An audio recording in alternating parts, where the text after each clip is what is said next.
السلام علیکم۔ آج ہم 5ویں جماعت کی اردو کی کتاب سے سبق نمبر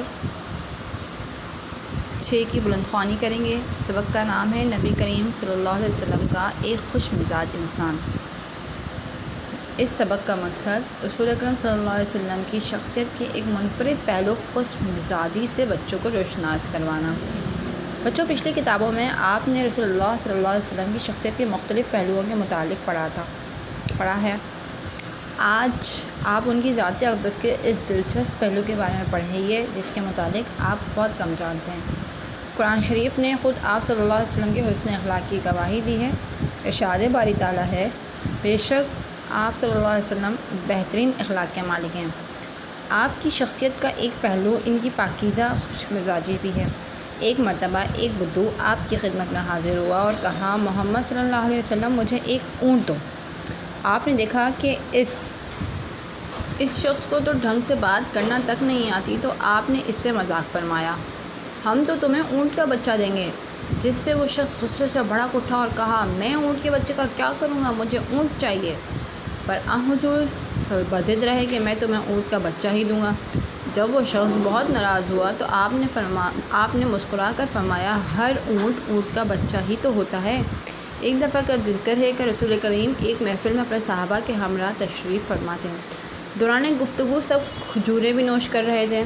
آپ شرارت سے کھجور نوش فرمانے کے بعد گٹھلیاں حضرت علی کرم اللہ وجہہ کے سامنے رکھتے جاتے تھے۔ صحابہ کرام نے جب یہ دیکھا تو انہوں نے بھی تقلید کرتے ہوئے ایسا ہی کیا۔ جب کھجوریں ختم ہو گئیں تو آپ نے تبسم فرماتے ہوئے سوال کیا، اس وقت سب سے زیادہ کھجوریں کس نے کھائی ہیں؟ صحابہ اجمعین اشارہ سمجھ گئے اور جواب دیا، دیکھ لیتے ہیں کس کے سامنے زیادہ گٹھلیاں ہیں۔ حضرت علی رضی اللہ تعالیٰ عنہ اس شرارت بھرے مذاق کو سمجھ گئے اور برجستہ فرمایا، میں نے گٹھلیاں تو چھوڑ دیں، آپ لوگ تو گٹھلیاں تک کھا گئے۔ اس خوبصورت اور شائستہ جواب کو حاضرین محفل نے بہت سراہا۔ اسی طرح ایک اور واقعہ بھی آپ کی خوش مزاجی کا منہ بولتا ثبوت ہے۔ ایک بوڑھی عورت حضور کی خدمت اقدس میں حاضر ہوئی اور عرض کی، اے رسول اللہ، میرے حق میں دعا کیجیے کہ میں مرنے کے بعد جنت میں جاؤں۔ یہ سن کر حضور صلی اللہ علیہ وسلم نے مسکرا کر فرمایا، جنت میں بوڑھی عورتیں نہیں جائیں گی۔ بڑھیا یہ سن کر بہت پریشان ہوئی اور گھبرا کر بولی، ہائے اللہ، کیا میں جنت میں نہیں جاؤں گی؟ حضور پر نور نے ارشاد فرمایا، جنت میں عورتیں بوڑھی نہیں بلکہ جوان ہو کر جائیں گی۔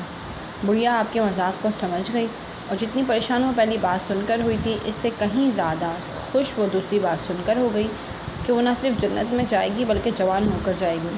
رسول پاک صلی اللہ علیہ وسلم بہت خوش مزاج انسان تھے۔ وہ دوسروں سے مذاق فرماتے تھے، لیکن ایسا مذاق جس سے کسی کی دل شکنی نہ ہو اور سب لطف اندوز بھی ہوں۔ اسی طرح لوگ آپ سے بہت اپنائیت محسوس کرتے تھے اور مزید قریب آ جاتے تھے۔ اللہ تبارک و تعالیٰ کا ارشاد ہے، اے نبی صلی اللہ علیہ وسلم، یہ اللہ کی بڑی رحمت ہے کہ تم ان لوگوں کے لیے نرم مزاج واقع ہوئے ہو، ورنہ اگر کہیں تم تندخو اور سنگ دل ہوتے تو یہ سب تمہارے گرد و پیش سے چھٹ جاتے ہیں۔